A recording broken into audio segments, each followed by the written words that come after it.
Olá, seja muito bem-vindo, seja muito bem-vinda a mais uma aula da Escola Bíblica Dominical Online do Ministério Restaurando Famílias, cuja liderança é do reverendo Walter Gonçalves. E hoje nós estaremos estudando um tema especial.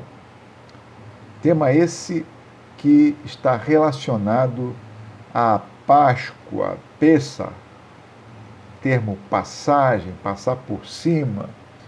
Vamos entender um pouco mais sobre isso, falando da temática Não é possível sobreviver com um coração duro. Já já nós vamos entender o porquê nós escolhemos este tema especial de hoje, porque a nossa Escola Bíblica Dominical Online está estudando as parábolas de Jesus, mas hoje, como sendo época de Páscoa, domingo de Páscoa, domingo da ressurreição, nós vamos estudar este tema especial, cujo título é Não é possível sobreviver com o coração duro.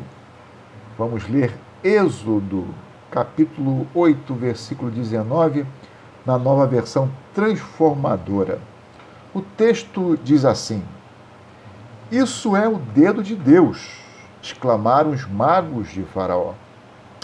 Mas o coração de Faraó continuou endurecido, pesado. Recusou-se a ouvi-los, Moisés e Arão, como o Senhor tinha dito.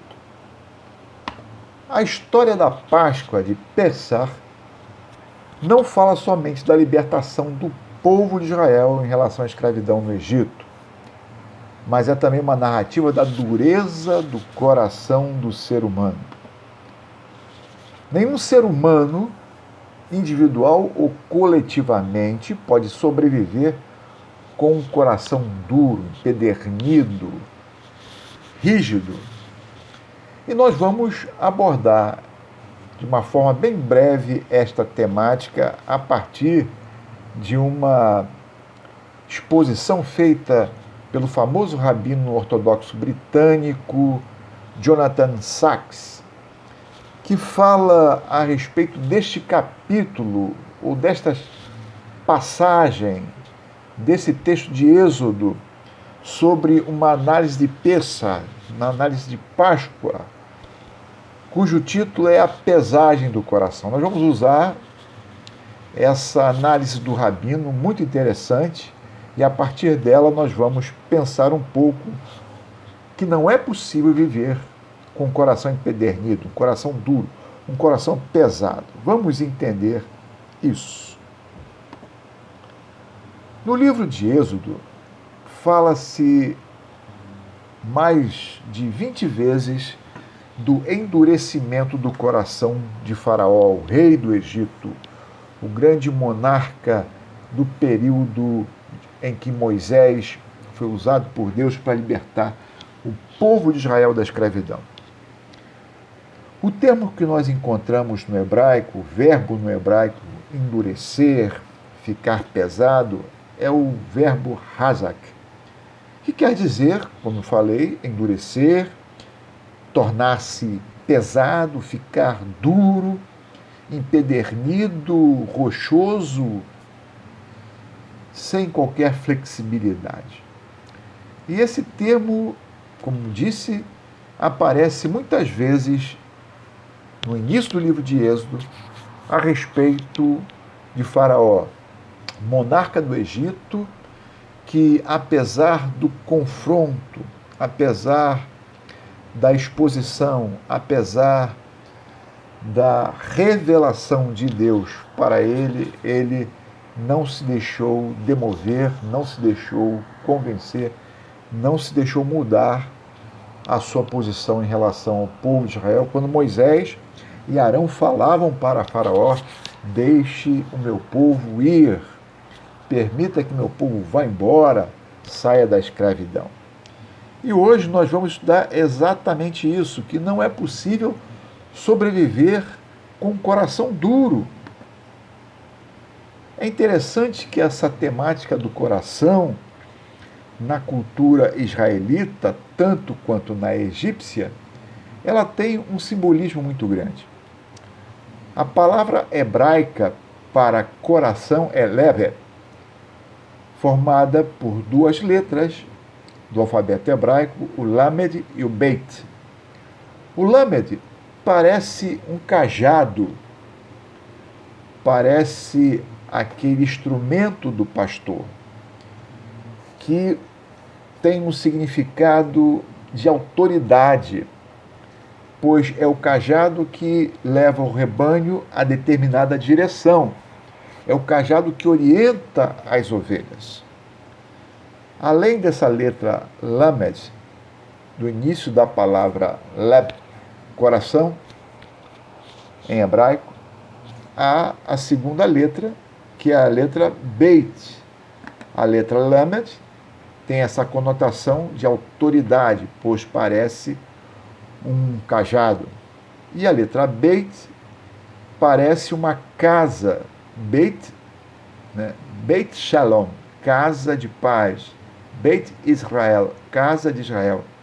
Então, lamed e beit, essas duas palavras juntas, dão ou formam a palavra coração, lev, em hebraico.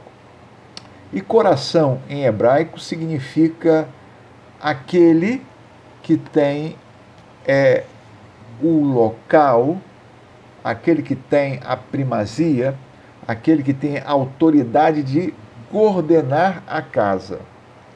A casa a qual se refere a palavra lebeth, coração, é o corpo, a mente, as emoções, o ser humano, a interioridade. O coração é visto como o órgão que rege a casa interior de cada ser humano. O coração é visto como o órgão principal para o controle das emoções, para o controle do pensamento, para o controle de quem é esse homem na sua interioridade.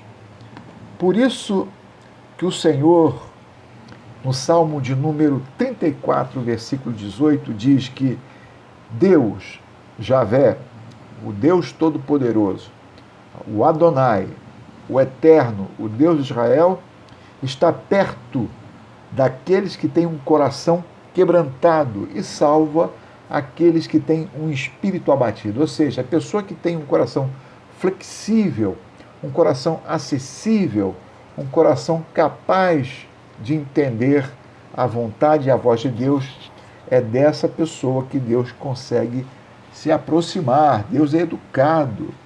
Deus não invade o espaço de ninguém. Ele pede permissão para que a pessoa possa se abrir para ele. Deus não empurra a porta, Deus bate a porta, como está escrito no livro de Apocalipse, que o Senhor Jesus está à porta e bate, solicitando e pedindo para entrar. Mas somente aqueles que têm um coração leve, um coração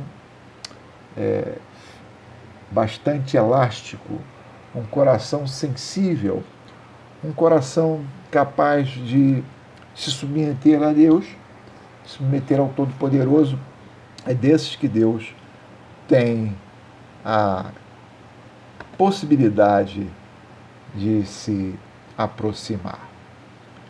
Contudo, no livro de Provérbios, capítulo 16, versículo 5, o texto bíblico diz que o Senhor detesta os orgulhosos de coração. E a palavra orgulhoso aqui, no hebraico, junto com a palavra lebet, coração, é a palavra pesado, aquele que é pesado de coração, aquele que tem razak, coração empedernido, coração endurecido, um coração altivo.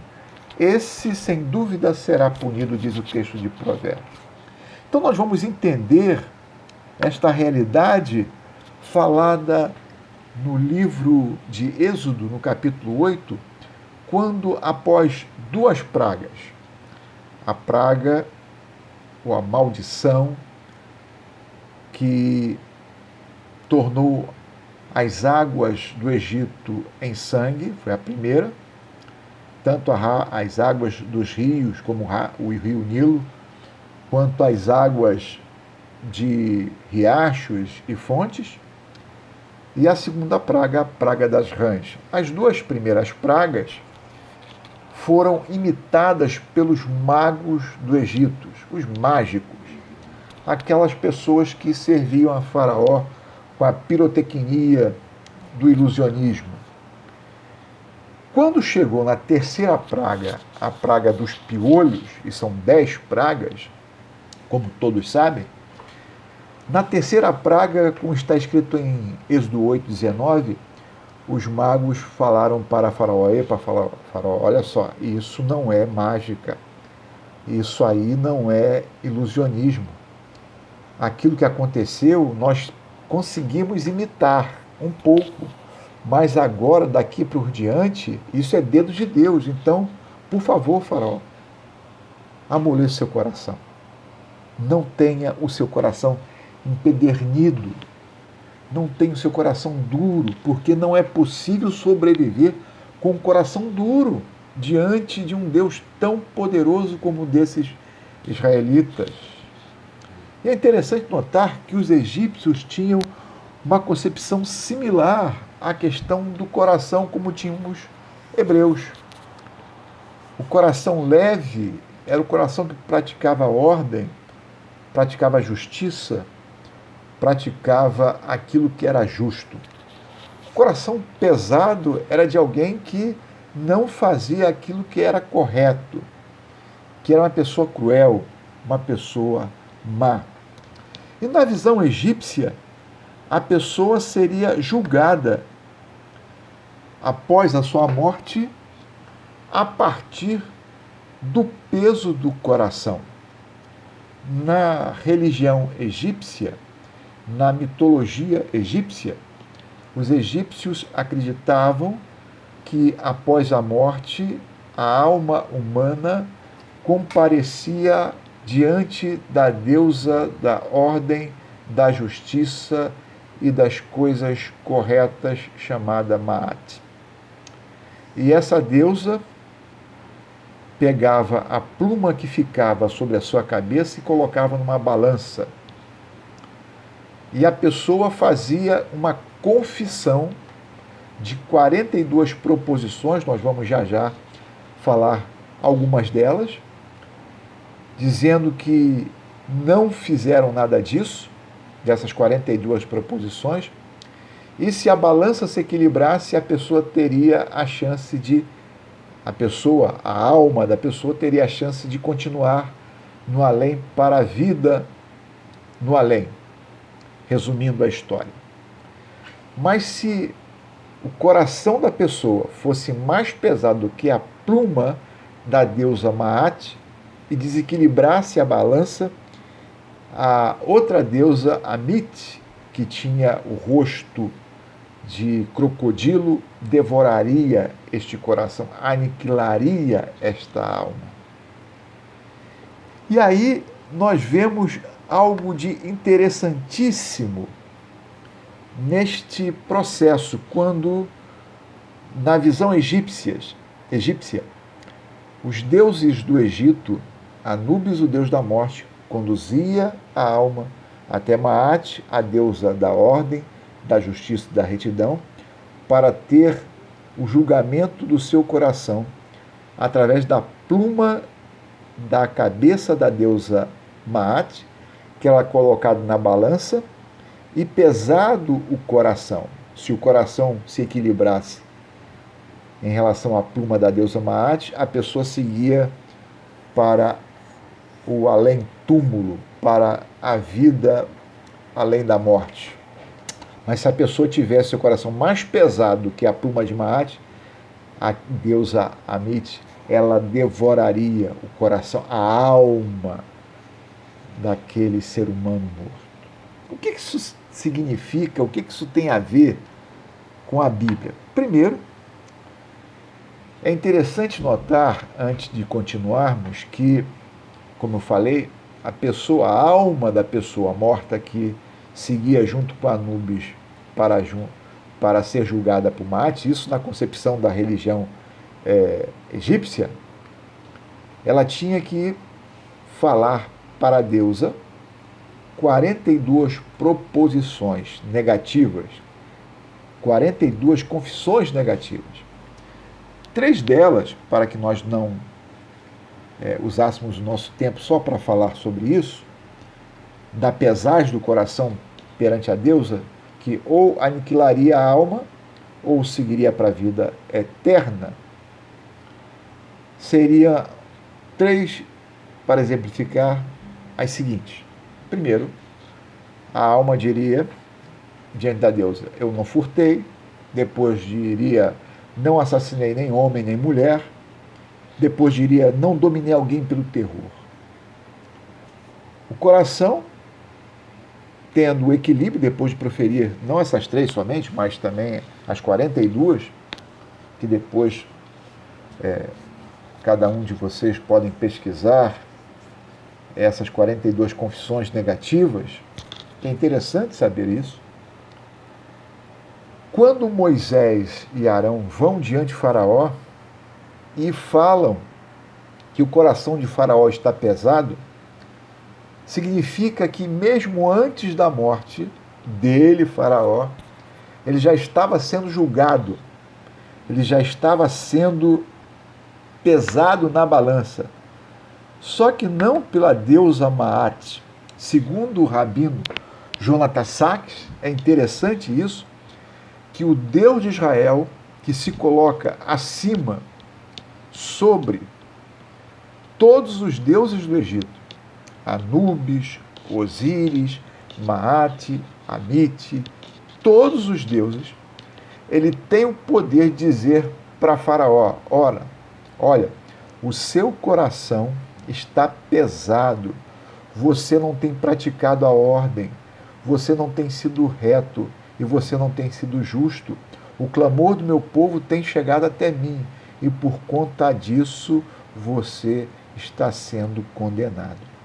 Só que Deus, o Deus de Israel, o Adonai, o El Shaddai, o Jeová, o Javé, Deus de Abraão, Isaque e Jacó, não é como Maat, que após perceber a mentira daquela alma, a pluma da deusa não é equilibrada com o coração mentiroso daquele homem ou daquela mulher que morreu e o condena.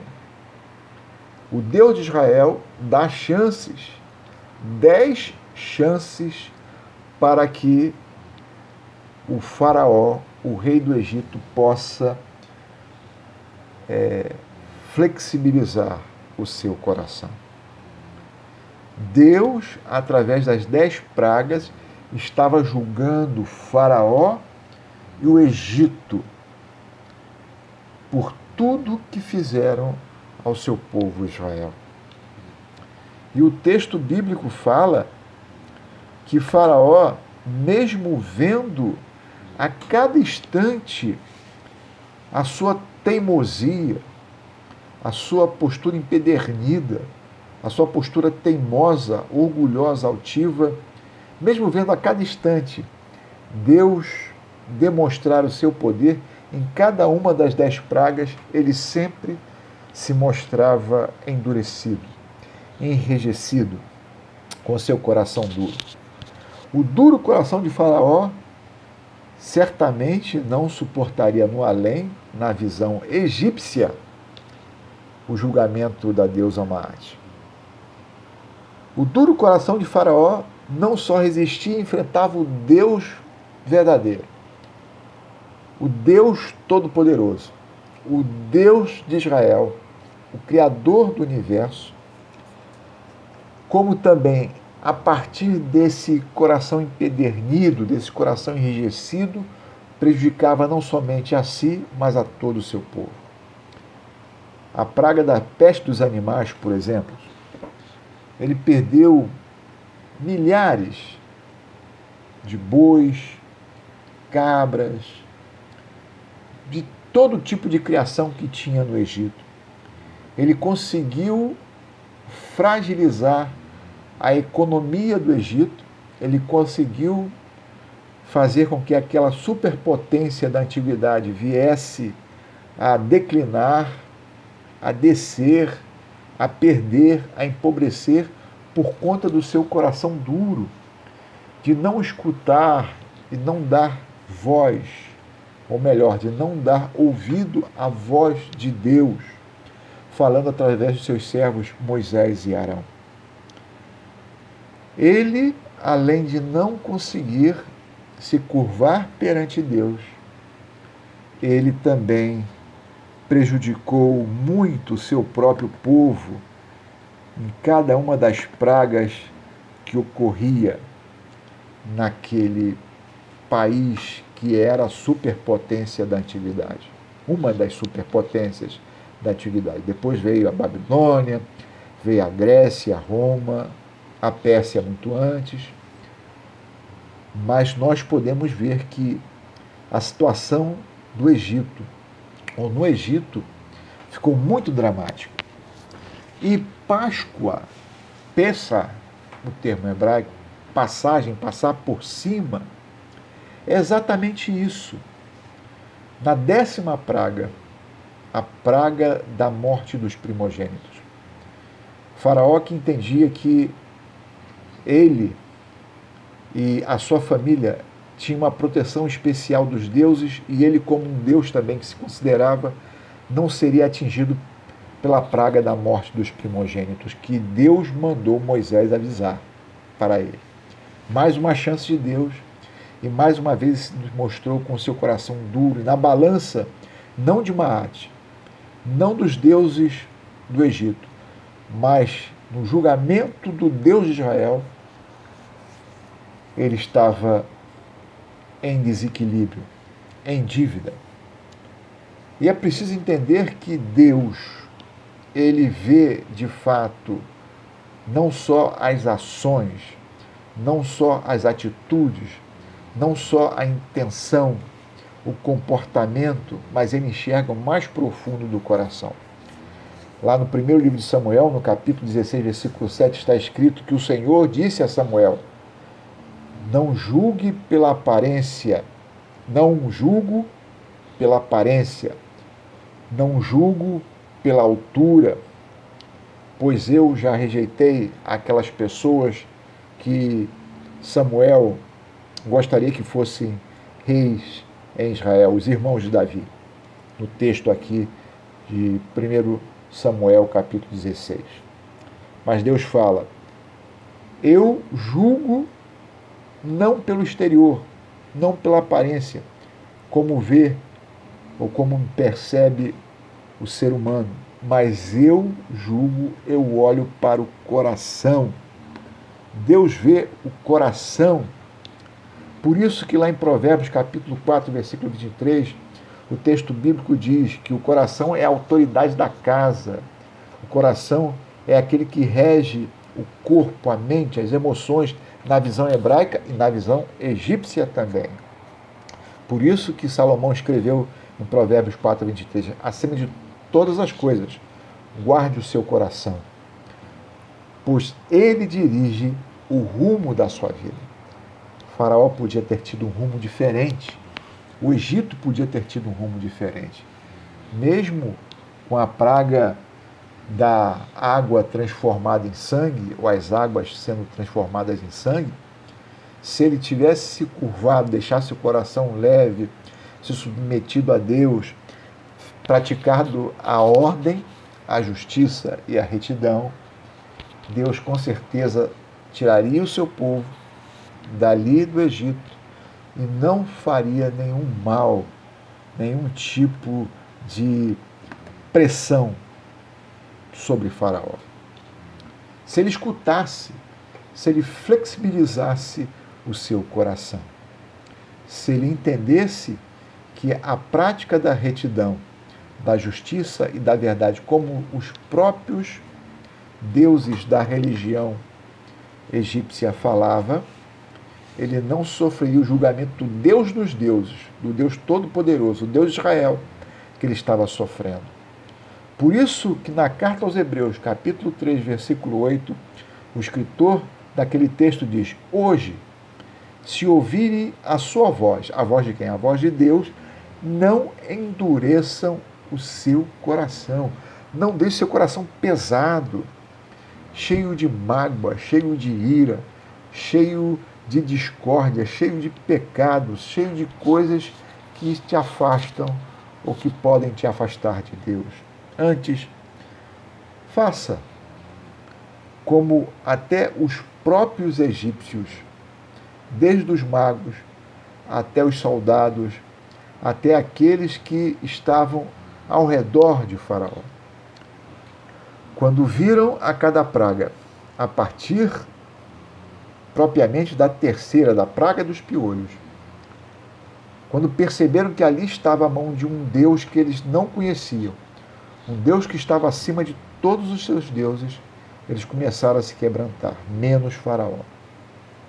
E aí tem o termo Páscoa, na 10ª praga, quando Deus fala que o seu anjo passaria no Egito, retirando a vida dos primogênitos do Egito, a partir do filho mais velho de Faraó.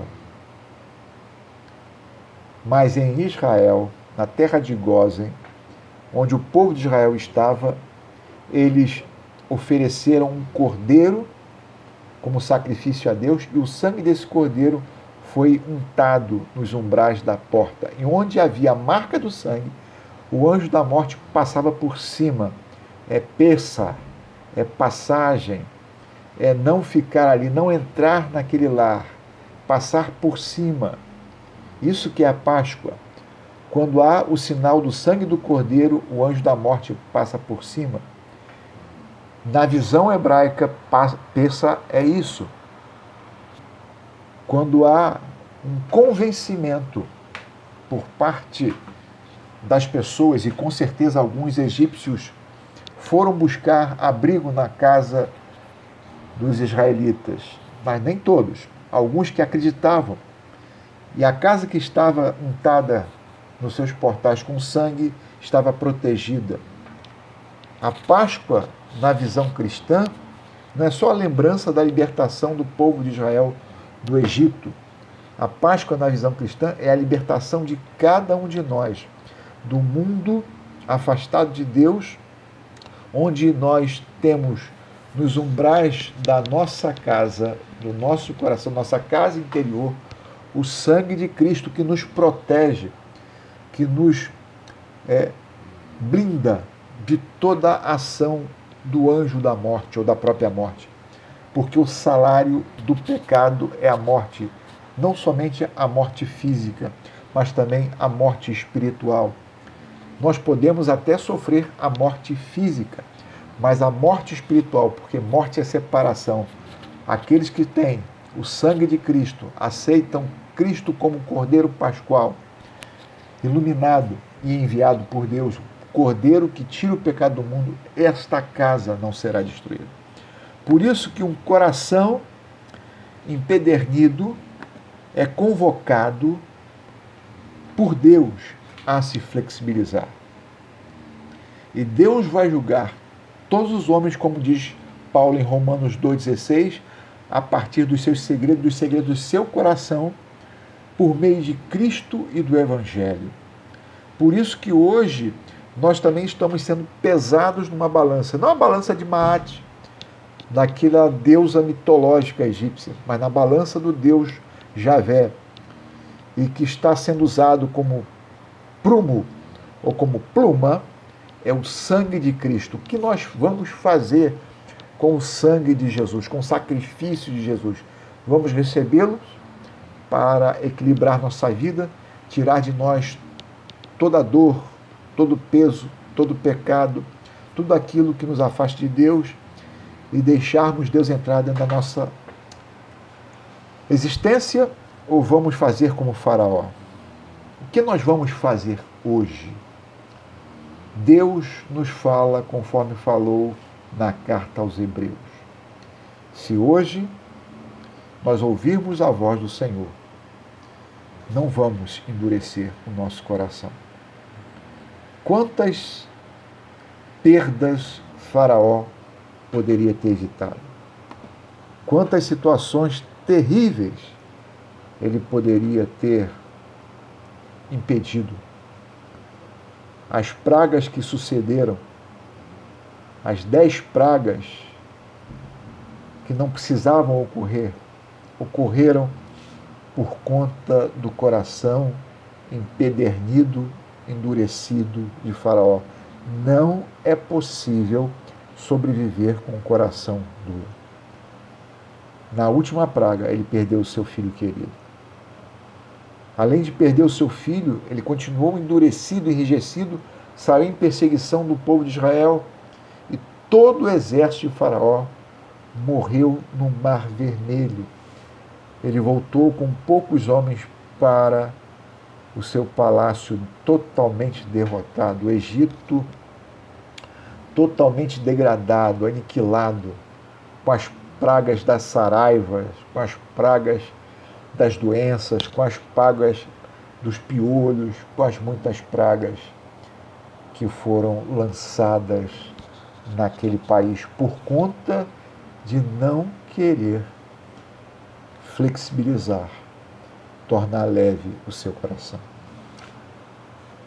Hoje o Senhor convida você e a mim para que nós possamos flexibilizar os nossos corações, aceitarmos o Cordeiro Pascual, Cristo Jesus, para que modifique todo o nosso modo de viver, o nosso pensar, o nosso agir, o nosso falar, para que nós possamos nos parecer a cada dia, a cada instante, mais e mais, com seu Filho Jesus Cristo.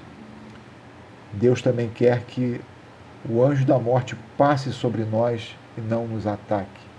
Ele quer que nós coloquemos nos umbrais da nossa casa interior, do nosso coração, o sangue de Jesus, para nos proteger, porque Jesus Cristo é a nossa Páscoa, o Cordeiro de Deus que tira e lava, que resgata o pecado de todo mundo. Deus quer que todos sejam salvos.